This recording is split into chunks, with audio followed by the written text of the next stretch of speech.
मंत्र पाठ।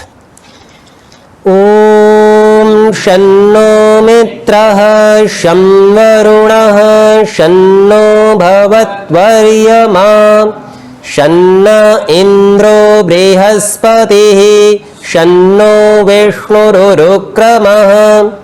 ओम नमो ब्रह्मणे नमस्ते वायो त्वमेव प्रत्यक्षं ब्रह्मासि त्वामेव प्रत्यक्षं ब्रह्म वदिष्यामि ऋतं वदिष्यामि सत्यं वदिष्यामि तन्मामवतु तद्वक्तारमवतु अवतु माम् अवतु वक्तारम्।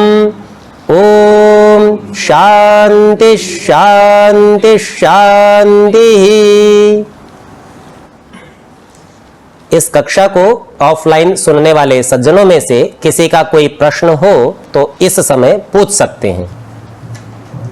जी, कल आपने ओम के अंदर 3 अक्षर बताए थे, अ, उ और म। तो अपन लिखने में दूसरा अक्षर हिंदी का 3 होता है जी, तो हमारे सम्मुख प्रश्न आया, ओम शब्द में हम 3 अक्षर अ, उ, म जानते हैं, लेकिन जब उसको लिखते हैं तब 3 का अंक बीच में लिख देते हैं।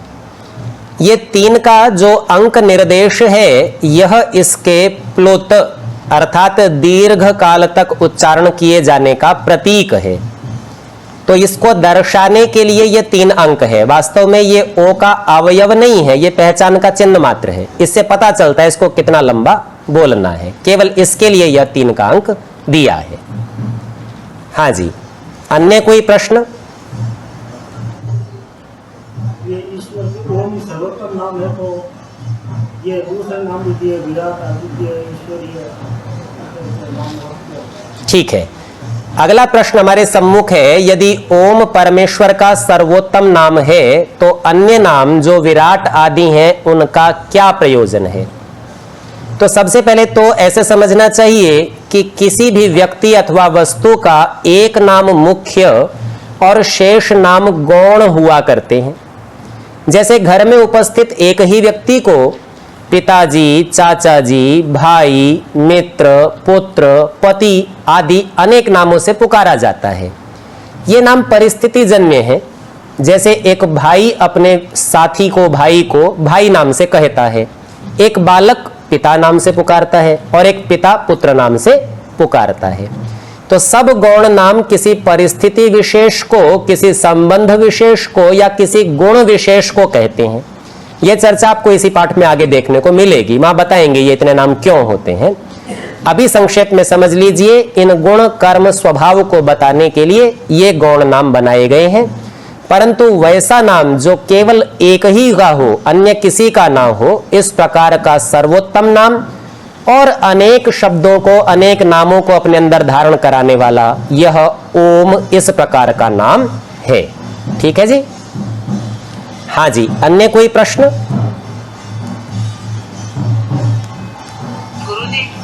यदि सम्मुख उपस्थित लोगों का कोई प्रश्न नहीं है तो जो लोग इस कक्षा को ऑनलाइन सुन रहे हैं उनको प्रश्न करने का अवसर है, वे पूछ सकते हैं। हाँ जी,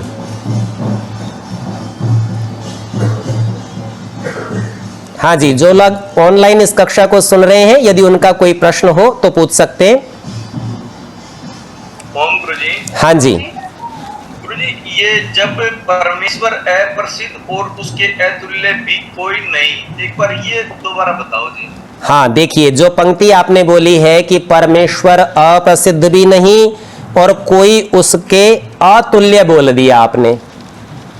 अब यहां पर इसको ठीक कर लीजिए, उसके तुल्य भी कोई नहीं। तुल्य अर्थात समान।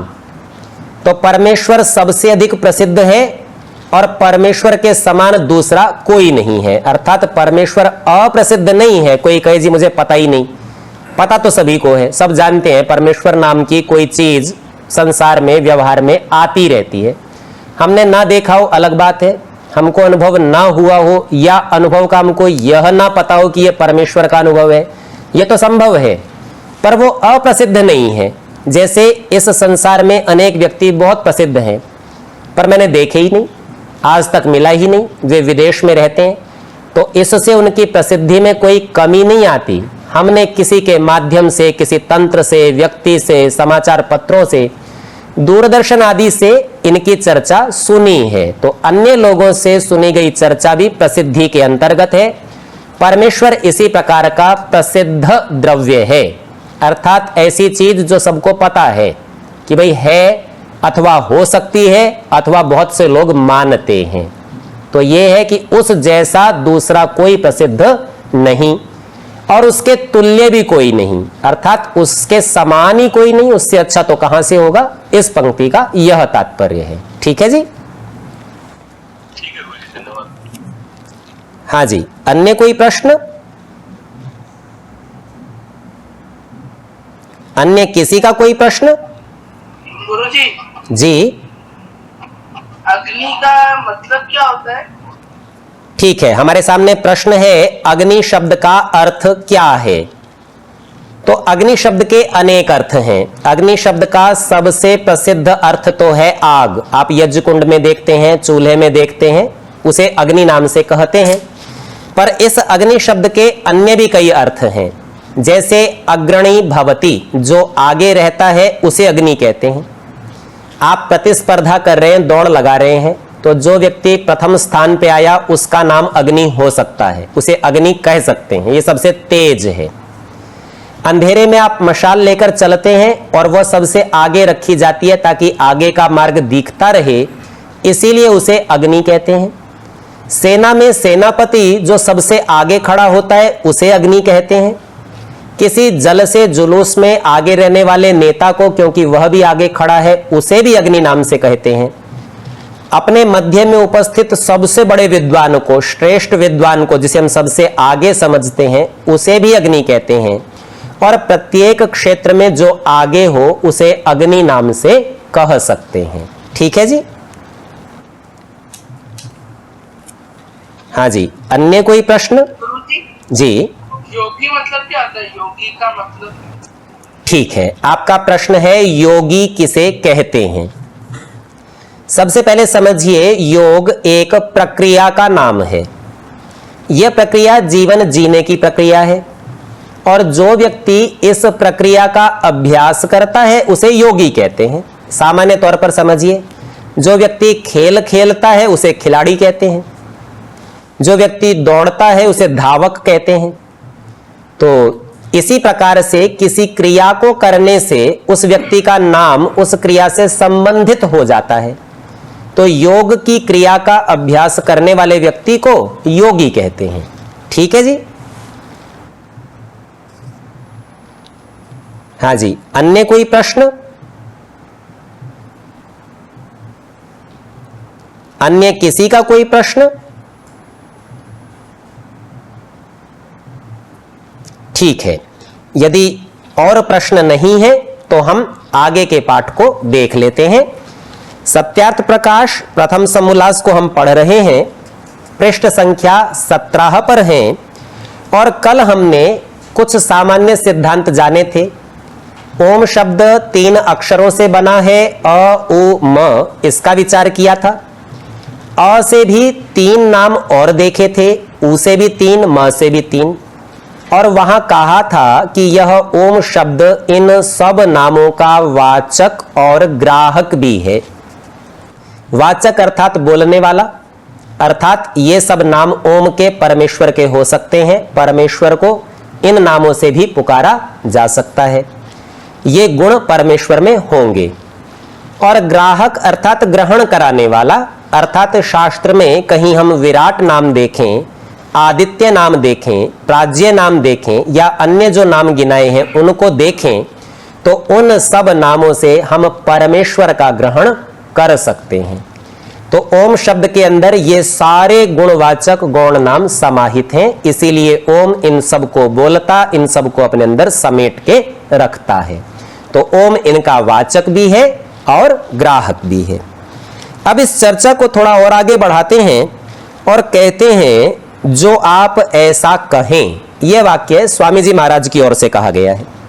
वे प्रश्नकर्ता से कहते हैं कि हमने ये देखा कि ये नाम परमेश्वर के भी हो सकते हैं और परमेश्वर से भिन्न औषधि आदि द्रव्यों के भी हो सकते हैं। और अगर आप ऐसा कहें कि जहां जिसका प्रकरण है वहां उसी का ग्रहण करना योग्य है, अर्थात प्रकरण के अनुसार अग्नि कहने से यज्ञकुंड की अग्नि लें कि आगे चलने वाले किसी व्यक्ति का ग्रहण करें या परमेश्वर का ग्रहण करें, तो ये कैसे तय हो? बोले प्रकरण से। प्रकरण का अर्थ होता है वह संदर्भ, वह चर्चा जिसके अंतर्गत यह शब्द प्रयोग किया गया है। तो वो सारा संदर्भ किस बात को कह रहा है, अपने उसके आधार पर निर्णय निकालते हैं। तो जैसे किसी ने किसी से कहा कि हे भृत्य, भृत्य कहते हैं नौकर को, अपने सेवक से कहा तुम सैंधवम आनय, अर्थात तू सैंधव को ले आ, तब उसको समय अर्थात प्रकरण का विचार करना अवश्य है। अवश्य से तात्पर्य आवश्यक है। अब ये क्यों होता है तो इसका हम देखेंगे। अभी सैंधव शब्द के दो अर्थ हैं। एक तो सैंधव कहते हैं सैंध्य नमक को, जो आप भोजन में प्रयोग करते हैं, और एक सैंधव है सिंध देश में पाए जाने वाले घोड़े का नाम। तो अब सैंधव कहने से आप नमक को लाएंगे या घोड़े को लाएंगे, ये हमको पता चलेगा ये किस समय चर्चा की गई है। तो यहां स्वामी जी महाराज कहते हैं क्योंकि सैंधव नाम दो पदार्थों का है, एक घोड़े और दूसरे लवण नमक का, जो स्वस्वामी का गमन समय हो, अर्थात यात्रा की इच्छा है, हमारा स्वामी जाना चाहता है तो घोड़े, और भोजन का काल हो तो लवण को ले आना उचित है। और जो गमन समय में, यात्रा के समय में लवण, और भोजन समय में घोड़े को ले आवे। खाना खाने बैठा है स्वामी और उसने कहा सैंधव को ले आओ, और हम घोड़ा ले आए कि साहब सैंधव का अर्थ तो घोड़ा भी होता है। तो उसका स्वामी उस पर क्रुद्ध होकर कहेगा कि तू निर्बुद्धि पुरुष है, अर्थात तुझमें कुछ भी बुद्धि नहीं है। गमन समय में लवण और भोजन काल में घोड़े के लाने का क्या प्रयोजन था? तू प्रकरणवित नहीं है, अर्थात तू प्रकरण को नहीं जानता, तू समय को, संदर्भ को नहीं जानता, कहां किस शब्द का क्या अर्थ लेना है तू नहीं जानता। नहीं तो जिस समय में जिसको लाना चाहिए था उसी को लाता।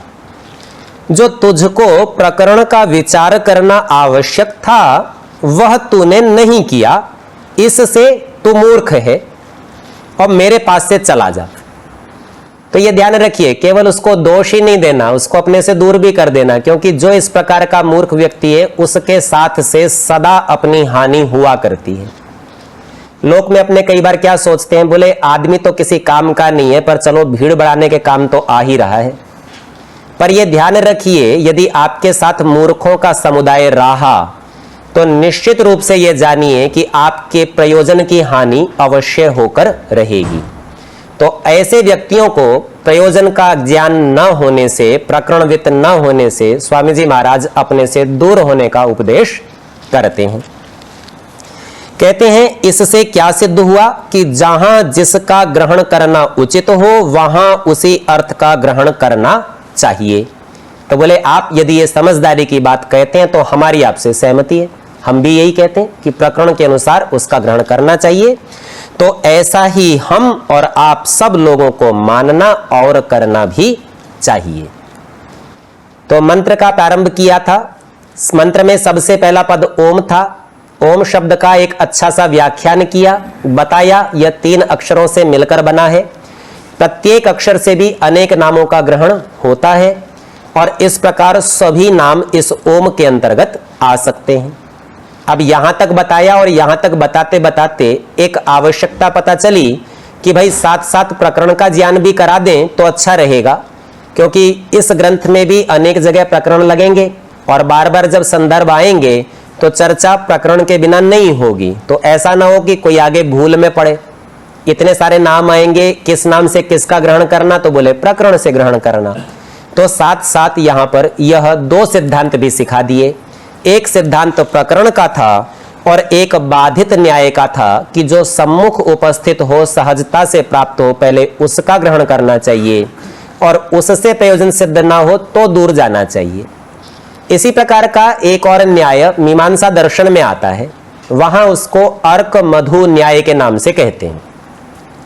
अर्क कहते हैं आक के पौधे को, आप लोगों ने आग का पौधा संभवतः देखा होगा, 2-3-4 फुट ऊंचा होता है, कहीं कहीं किसी क्षेत्र में 5-6 फीट तक भी होता है, पर उससे ऊंचे नहीं होते।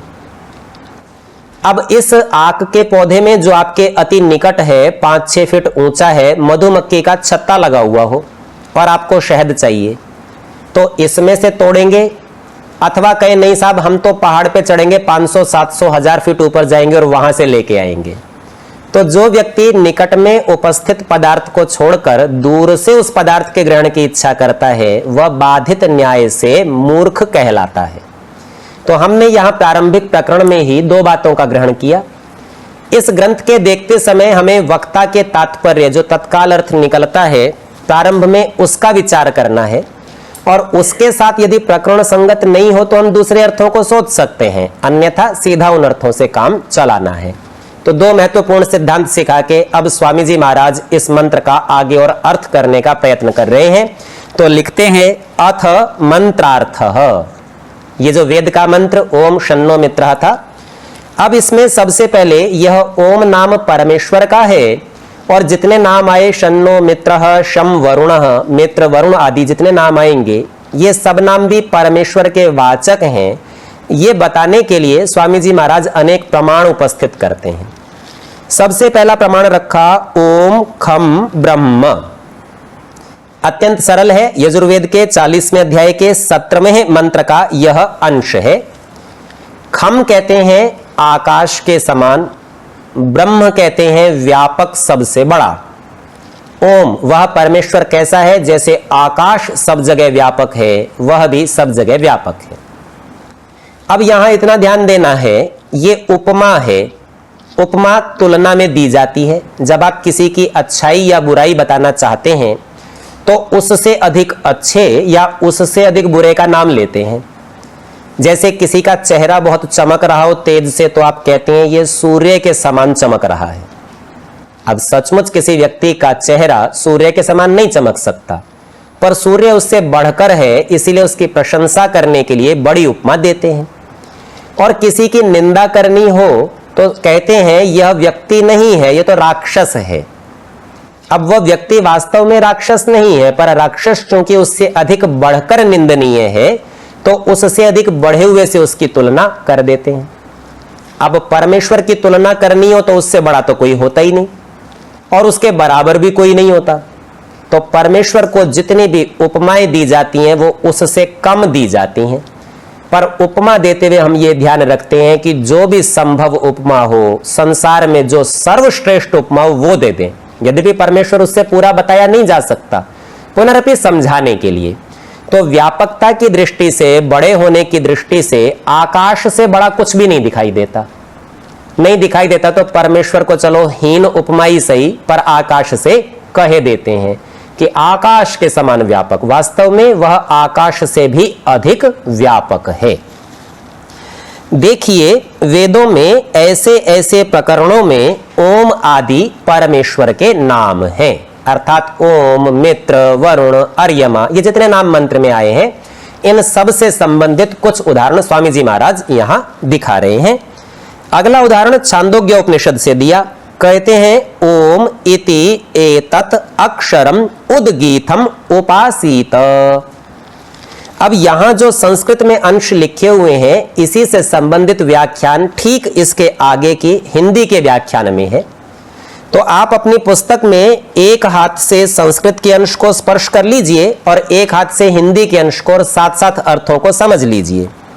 तो पृष्ठ संख्या 19 के ऊपर जो दूसरा अनुच्छेद हिंदी में है, वहां लिखते हैं ओम आदि नाम सार्थक हैं, जैसे ओम खम ब्रह्म। इस वाक्य का जो मंत्र का अंश है, इसका व्याख्यान कर रहे हैं और करते हुए कहते हैं अवति इति ओम। अवति का अर्थ है जो रक्षा करता है, वह ओम है। आकाशम एव व्यापकत्वात् खम, आकाश के समान व्यापक होने से उसे खम कहा। मंत्र में कहा था ना ओम खम ब्रह्म, तो खम बताया क्यों कहा। सर्वेभ्यो बृहत्वात् ब्रह्म, सबसे बड़ा होने से ब्रह्म। आर्य भाषा में कहते हैं रक्षा करने से ओम, आकाशवत व्यापक होने से खम, और सबसे बड़ा होने से ईश्वर का नाम ब्रह्म है। तो ये परमेश्वर के ही तीनों नाम हैं। आकाश के समान उसकी व्यापकता है, वह सबकी रक्षा करने वाला है। अब जो पृष्ठ संख्या 18 पर संस्कृत में दूसरा अंश था, ओम इति एतत् अक्षरम उद्गीतम उपासीत, इसके आर्य भाषा के अर्थ को देखिए। पृष्ठ संख्या 19 पर कह रहे हैं, ओम जिसका नाम है, संस्कृत में कहा था ओम इति, ओम ऐसा, एतत् अक्षरम यह अक्षर। इस शब्द को समझिए, क्षर कहते हैं घिसने को, नष्ट होने को। अक्षर जो घिसता नहीं, नष्ट नहीं होता। तो आर्य भाषा में कहा ओम जिसका नाम है और जो कभी नष्ट नहीं होता। इस अक्षर को क्या करें, तो कहा उद्गीतम। संस्कृत में उद्गीत अर्थात ये गाने के योग्य है, इसे गा सकते हैं, इसका जाप कर सकते हैं। और आगे कहा उपासीत, इसकी उपासना करें। इसी बात को आर्य भाषा में कहा उसी की उपासना करनी योग्य है, अन्य की नहीं। तो दृढ़ता से बता रहे हैं मुख्य नाम का, निज नाम का, सर्वोत्तम नाम का प्रयोग उपासना के लिए करना योग्य है। और ओम से जिस पदार्थ परमेश्वर को कहा जाता है वह ही उपासना के योग्य है। अन्य कोई लौकिक व्यक्ति, मनुष्य, राजा, कोई पशु, कोई पक्षी, कोई प्राणी, कोई पहाड़, कोई नदी, कोई भूमि का अंश, कोई मिट्टी की, पत्थर की मूर्ति, धातु का बना हुआ कोई आकार प्रकार, वह कोई भी उपासना के योग्य नहीं है। यह छांदोग्य उपनिषद का वचन है। सो उपनिषदकार भी इसी बात को स्वीकार करते हैं। पृष्ठ संख्या 18 पर तीसरे उद्धरण को देखिए। यह तीसरा प्रमाण है मांडुक्य उपनिषद से। तो ये जो हमने अभी थोड़ी देर पहले ओम शब्द के अ, उ, म और इससे भिन्न नाम देखे थे, ये भी मांडुक्य उपनिषद का ही विषय है। उपनिषदों में यह सबसे छोटा है, मात्र 12 वाक्य हैं इसमें। इतना सा एक उपनिषद है, लेकिन इसका विस्तार, इसका व्याख्यान बहुत बड़ा है, क्योंकि यह पूरे ओम की व्याख्या करता है। ओम यानी परमेश्वर, अब सबसे बड़े का व्याख्यान होगा तो वो भी बहुत बड़ा होगा। तो उसके अंदर उसके विभिन्न अवस्थाओं को समझने के, जानने के तरीकों को, सबकी चर्चा मात्र 12 वाक्यों में कर दी गई है। तो ऋषियों की विशेषता होती है बहुत बड़ी बात को बहुत छोटे से शब्दों में संक्षेप से कह देते हैं। वो कहते इसलिए हैं ताकि आपको आसानी से याद हो जाए, और आपको स्मरण रहेगा तो आप दोहराते रहेंगे, दोहराते रहेंगे तो विचार करेंगे, विचार करेंगे तो समझ में आ जाएगा, समझ में आएगा तो प्रयोग करेंगे, और प्रयोग करेंगे तो बात पकड़ में आ जाती है। और चर्चा परमेश्वर की हो तो परमेश्वर पकड़ में आ जाता है। इसलिए सहज मार्ग से मांडुक्य उपनिषद में ये सिखाया है। यहां कहते हैं ओम इति एतत् अक्षरम। तो छांदोग्य उपनिषद की तरह ही कहा है लगभग, ओम यह अक्षर है, अक्षर अर्थात नष्ट नहीं होता। इदम सर्वम, यह सब, यह सब अर्थात जो आपको दिख पड़ता है जड़ और चेतन संसार, यह सारा का सारा संसार। तस्य उपव्याख्यानम, उसका उपव्याख्यान है। व्याख्यान तो कहते हैं सीधी व्याख्या, एक्सप्लेनेशन, जो आप समझाते हैं, पर उपव्याख्यान, उप कहते हैं समीप को, यह व्याख्यान ऐसा है जो उसके समीप ले जाने वाला है। अर्थात परमेश्वर की पूरी व्याख्या शब्दों से संभव नहीं है, इसीलिए आप लगभग लगभग सी बात करते हैं कि देखो जी ऐसा ऐसा सा हो सकता है, अथवा ऐसा ऐसा सा होता है। जैसे हमने थोड़ी देर पहले आकाश के समान व्यापक कहा, अब ये उसका वास्तविक स्वरूप नहीं है, वो तो इससे भी बहुत बड़ा है, पर समझाने के लिए कहा थोड़ा निकटता से हो जाए। इसी प्रकार से यह सारा संसार, इदम सर्वम तस्य उपव्याख्यानम, उसी का ही व्याख्यान के समीप कहने वाला यह सारा संसार है। आर्य भाषा में देखिए पृष्ठ संख्या 19 पर कहते हैं, सब वेद आदि शास्त्रों में परमेश्वर का प्रधान और निज नाम ओम को कहा है, अन्य सब गौणिक नाम हैं। गौणिक अर्थात गुणों से संबंधित। वे परमेश्वर के किसी न किसी गुण का कथन तो करेंगे, पर परमेश्वर का सीधा कथन नहीं करेंगे। अगले प्रमाण को देखते हैं, यह कठोपनिषद से लिया है। कहते हैं सर्वे वेदा यत पदम आमनन्ति, सर्वे वेदा, सभी वेद, यत पदम, जिस पद की, जिस शब्द की, जिस पदार्थ की, आमनंती बार बार घोषणा करते हैं, जाप करते हैं, पाठ करते हैं, अभ्यास करते हैं, विचार करते हैं। तो आमनंती शब्द के ये सब अर्थ हैं। तो बार बार उसी को कहते हैं, उसी का अभ्यास, उसी का जाप, उसी का मनन करते हैं। तपांसी सर्वाणी च यद वदंती, तपांसी अर्थात तपस्या करने वाले ऋषि मुनि लोग, सर्वाणी सारे के सारे, ऐसा नहीं कि कोई एक आधा हो, सब लोग, सारे तपस्वी लोग यद वदंती उसी को ही बोलते हैं। अर्थात किसी से पूछो क्या करते हो, बोले परमेश्वर की चर्चा करते हैं। बोले किस परमेश्वर की? बोले जिसका नाम ओम है। यद इच्छन्तो, जिसकी इच्छा करते हुए, ब्रह्मचर्यम चरंती, ब्रह्मचर्य का आचरण करते हैं। ये ब्रह्मचर्य का आचरण है गुरुकुल में जाके शिक्षा का प्राप्त करना। ये ब्रह्मचर्य का आचरण है वीर्य की रक्षा करना, और वीर्य की रक्षा का सबसे उत्तम फल है मस्तिष्क का, बुद्धि का विकास। इसी ग्रंथ के तीसरे समोल्लास में स्वामी जी महाराज एक चर्चा करेंगे कि जो ब्रह्मचारी होकर विद्या का ग्रहण करता है वो शीघ्र ही सारे शास्त्रों को सूक्ष्मता से समझ लेता है और उपस्थित कर लेता है। तो यूं समझिए, ब्रह्मचर्य का पालन करने से, वीर्य रक्षा करने से बुद्धि का विकास होता है, मस्तिष्क बहुत तीव्र हो जाता है, और ऐसी तीव्रता से सूक्ष्म बातें सहजता से समझ में आती है। तो कहते हैं यद इच्छन्तो, जिसकी इच्छा करते हुए, ब्रह्मचर्यम चरंती, ब्रह्मचर्य का आचरण करते हैं। अब परमेश्वर सूक्ष्माति सूक्ष्म है, उससे सूक्ष्म और कुछ नहीं है। जो ब्रह्मचर्य का आचरण करेंगे तो सूक्ष्म बातों को पकड़ लेते हैं, तो वो परमेश्वर को पकड़ लेंगे, उसके जानने की इच्छा करते हैं, इसलिए ब्रह्मचर्य का पालन करते हैं। तो सब ब्रह्मचर्य आश्रम में रहने वाले लोग उसी की इच्छा करते हैं। तत् ते पदम, तेरे लिए उस पद को, उस शब्द को, संग्रहेण इकट्ठा करके, ब्रवीमी बोल देता हूं। बहुत जगह फैला हुआ है, सब जगह से इकट्ठा कर लेता हूं, अर्थात तो सार रूप में उपस्थित कर देता हूं। वो पद क्या है? तो कहते हैं ओम इति एतत्, ओम ऐसा यह पद है।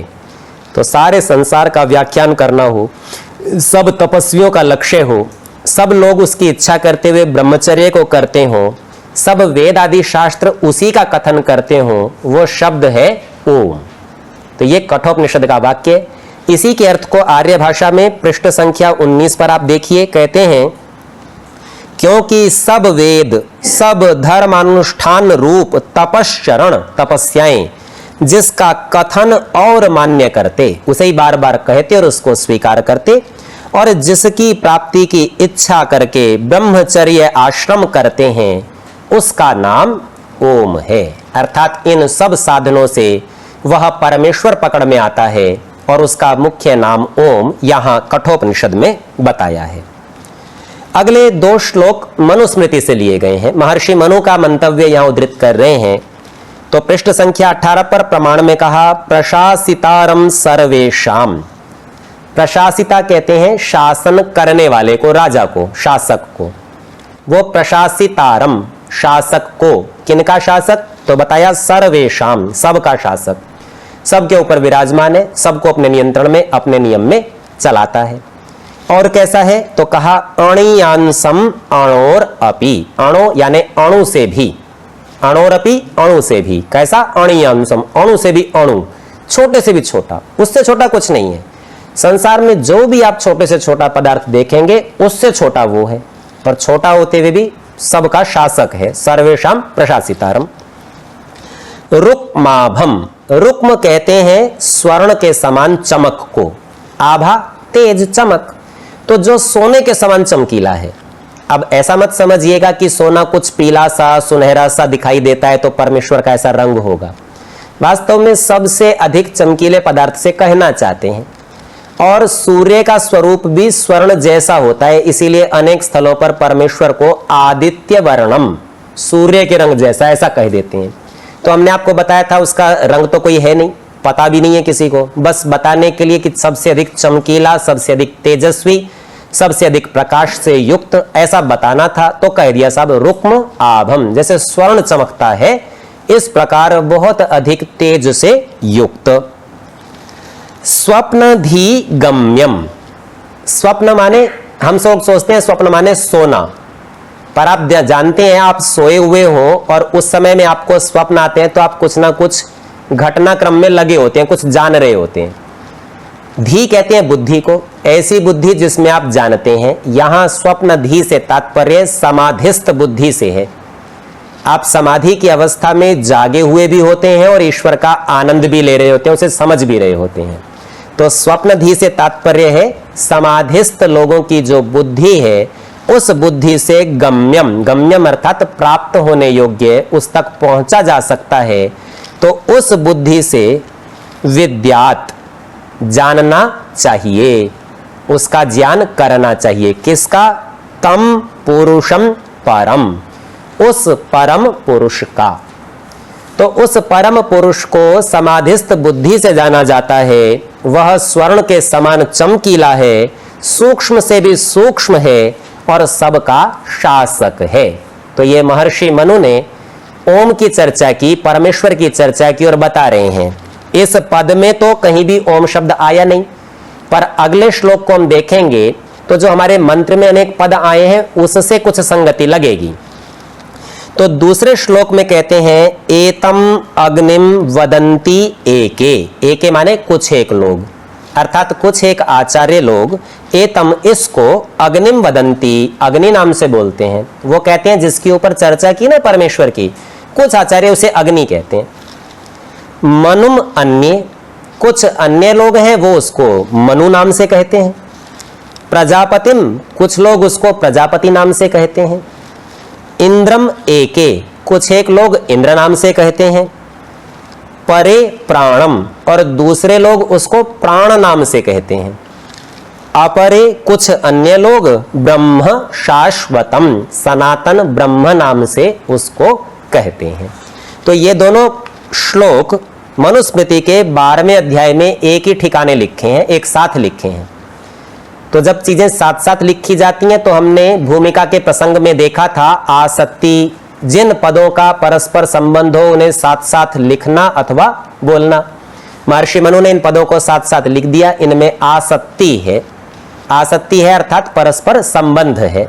संबंध है तो यहां बता दिया कि जिसको अग्नि नाम से, ब्रह्म नाम से, शाश्वत नाम से, प्राण नाम से, इंद्र नाम से, अग्नि नाम से, मनु नाम से, प्रजापति नाम से कहते हैं, वो वही परमेश्वर ही है। और उसको अलग अलग आचार्य अलग अलग नाम से कहते हैं। वो सबका शासक है, सूक्ष्म से सूक्ष्म है, समाधिस्थ बुद्धि से जानने योग्य है। और प्रथम श्लोक में कहा था पुरुषम परम, पुरुष का विशेषण लगाया था। पुरुष तो हम सब लोग भी हैं, हम सब भी पुरुषार्थ करते हैं, पर वह परम है, सबसे बढ़कर है, उससे बढ़कर और कोई नहीं। तो इन दोनों श्लोकों का भी आर्य भाषा का अर्थ पृष्ठ संख्या। कहते हैं जो सबको शिक्षा देने हारा, अर्थात प्रशासिता, सबका शासक। अब इस बात को यदि आपको अन्यत्र देखना हो तो ईश्वर स्तुति प्रार्थना उपासना के तीसरे मंत्र में देखिए। आप मंत्र पढ़ते हैं य आत्मदा बलदा यस्य विश्व उपासते प्रशिषम, और स्वामी जी महाराज अर्थ करते हैं जिसका अनुशासन न्याय अर्थात शिक्षा को मानते हैं। अनुशासन और न्याय को शिक्षा कहते हैं। तो यहां पर वह शासन करने वाला है, उस बात को समझाया जो सबको शिक्षा देने हारा है, वह सबको शिक्षा देता है, शिक्षा ही शासन है। सूक्ष्म से सूक्ष्म स्वप्रकाश स्वरूप समाधिस्थ बुद्धि से जानने योग्य है, उसको परम पुरुष जानना चाहिए। तो अपने को उस पुरुष को जानना है, समझना है, समाधिस्थ बुद्धि से जाना जाएगा। रुक्माभम का स्वर्ण के समान चमक का अर्थ इन्होंने किया स्वप्रकाश स्वरूप। जैसे सोना स्वयं चमकता है, उसको अन्य प्रकाश की आवश्यकता नहीं, ठीक इसी प्रकार से परमेश्वर भी स्वप्रकाश स्वरूप है। वो किसी टॉर्च के दिखाने से नहीं पता चलता, सूर्य उसको नहीं दिखाता है, वो स्वयं अपना प्रकाश करता है, स्वयं को स्वयं ही जना देता है। दूसरे श्लोक का अर्थ करते हैं और स्वप्रकाश होने से अग्नि, जो कहा था ना इसको कुछ लोग अग्नि बोलते हैं, तो अग्नि को दिखाने के लिए भी दूसरे प्रकाश की आवश्यकता नहीं, वो तो स्वयं प्रकाशमान है। तो बोले स्वप्रकाश होने से अग्नि, विज्ञान स्वरूप होने से मनु, मन अवबोधने धातु है जिससे ज्ञान हो। यहां स्वामी जी महाराज ने विज्ञान शब्द, विशेष ज्ञान हो। ऐसे स्वरूप वाला होने से परमेश्वर को मनु, सबका पालन करने से प्रजापति और परम ऐश्वर्यवान होने से इंद्र, सबका जीवन मूल, सबके जीवन का हेतु आधार जड़ होने से प्राण और निरंतर व्यापक होने से परमेश्वर का नाम ब्रह्म है। तो यहां पर परमेश्वर के अनेक नाम संभव हो सकते हैं। किसी स्थल पर ओम नाम से कहा था, किसी स्थल पर गौण नामों से कह रहे हैं। ये सारे प्रमाण इस बात को स्थापित करते हैं कि अन्यत्र भी वेद मंत्रों में जब अन्य नाम आएंगे तो उनसे हम परमेश्वर का ग्रहण कर सकते हैं इस आधार पर। इसके आगे कैवल्य उपनिषद का वाक्य उपस्थित करते हैं। कहते हैं स ब्रह्मा, वह ब्रह्मा है, स विष्णु हो, वह विष्णु है, स रुद्रस, वह रुद्र है, स शिवस, वह शिव है, सो अक्षरस, वह अक्षर नाश को न प्राप्त होने वाला अविनाशी है, स परमः स्वराट, वो परम है, स्वराट है। स्वराट शब्द का अर्थ समझिए, ये राजरी दीप्तौ धातु से बना है, अर्थात चमकने वाला, स्वयं चमकने वाले को स्वराट कहते हैं। अपना राजा खुद ही है और स्वयं अपना प्रकाश करने वाला है। और कैसा है? परमः, बहुत बड़ा, उससे बड़ा कोई नहीं हो सकता, सबसे अंतिम। स इंद्रस, वह इंद्र है, स कालाग्निस, वह काल अग्नि है। अब काल बड़ा रोचक शब्द है। जब किसी व्यक्ति को मरने का समय आता है तो अपने कहते हैं इसका काल आ गया है। और कल संख्याने धातु है। कल संख्याने का अर्थ संख्या करना। तो अपने कैसे करते हैं? यदि किसी चीज को माप लेते हैं ना, तो मापने का तात्पर्य होता है इसके पार तक पहुंच गए। इसी का प्रयोग लोक भाषा में गिनने के अर्थ में, मैंने ये सारे गिन दिए अर्थात मैंने इन सबको अपने नियंत्रण में ले लिया। तो काल क्या है? जो सबको अपने नियंत्रण में ले लेता है, सबकी गिनती कर लेता है, गिन के अपने अधिकार में ले लेता है। इसीलिए मृत्यु का नाम काल रखा जाता है। और यहां उसको कहा काल अग्नि। जैसे अग्नि सब कुछ भस्म कर देता है, सब कुछ खा जाता है, तो ये मृत्यु रूप काल भी सबको गिन लेता है। जिसको गिन लेता है, अपने अधीन कर लेता है, सबको नष्ट कर देता है। तो वह ही काल अग्नि है। और स चंद्रमा, वह ही चंद्रमा है। अब एक चंद्रमा तो है जो आकाश में दिखाई देता है, प्रतिदिन घटता अथवा बढ़ता है। अब आप आगे जब यहां आर्य भाषा के अर्थ पढ़ेंगे तो आपको जानकर बड़ा सुखद आश्चर्य होगा, आनंद होगा। संस्कृत भाषा के ये सभी शब्द अपने अंदर एक अर्थ को छिपाए हुए हैं। और जैसे जैसे आप थोड़ा थोड़ा व्याकरण का अभ्यास करते जाते हैं, या संकेत स्वामी जी महाराज करते जाएंगे, आपको शब्दों से ही अर्थ आते जाएंगे, भाव पता चलता जाएगा कि किसी भी पदार्थ का ये शब्द क्यों होता है। एक स्थूल से उदाहरण से चर्चा कर लेते हैं। आपके सामने एक पेड़ खड़ा है, आप कहते हैं यह वृक्ष है। हम आपसे पूछें इसे वृक्ष क्यों कहते हैं, आपने इसका नाम वृक्ष क्यों रखा, तो अपने में से कुछ लोग तो कह देंगे सब कहते हैं इसलिए हम कहते हैं, हमको पता नहीं। पर संस्कृत का वृक्ष शब्द ओ वृश्चु छेदने धातु से बना है। वृश्चु से वृश्च और करते करते वृक्ष बन जाता है। अर्थात जिसको बार बार आप काटते हो फिर बढ़ जाता है, उसका नाम है वृक्ष। तो पेड़ कैसा है? बोले काटते रहिए बढ़ता रहेगा, काटते रहिए, इसलिए उसका इस गुण को बताने वाला होने से उसका नाम वृक्ष रखा है। इसी पेड़ का ही दूसरा नाम आप पादप ऐसा कहते हैं। पादप विज्ञान होता है, औषधि विज्ञान। तो बोले आप पादप क्यों कहते हैं? बोले पाद माने पैर और प माने पीना, जो पैरों से पीता है। आप इसकी जड़ में पानी डालिए, ये पी जाता है। तो पैरों से पानी पीने के गुण को कहने से इसका नाम पादप होता है। तो ये आपको छोटे से दृष्टांत से बताया कि प्रत्येक शब्द में कोई गुण छिपा है, और परमेश्वर के जितने भी नाम है वो तत्संबंधी किसी न किसी गुण को कहेंगे। इसीलिए ये सारे नाम परमेश्वर के हो जाएंगे, क्योंकि वो गुण उसमें होंगे। थोड़ा सा बढ़कर एक बात कह देता हूं, इस संसार में जितने भी गुण हैं सब परमेश्वर के ही हैं।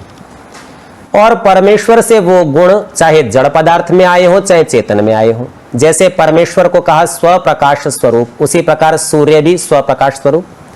तो सूर्य में किसका गुण आया? बोले परमेश्वर का। अर्थात परमेश्वर ने ये गुण उसमें रखा है।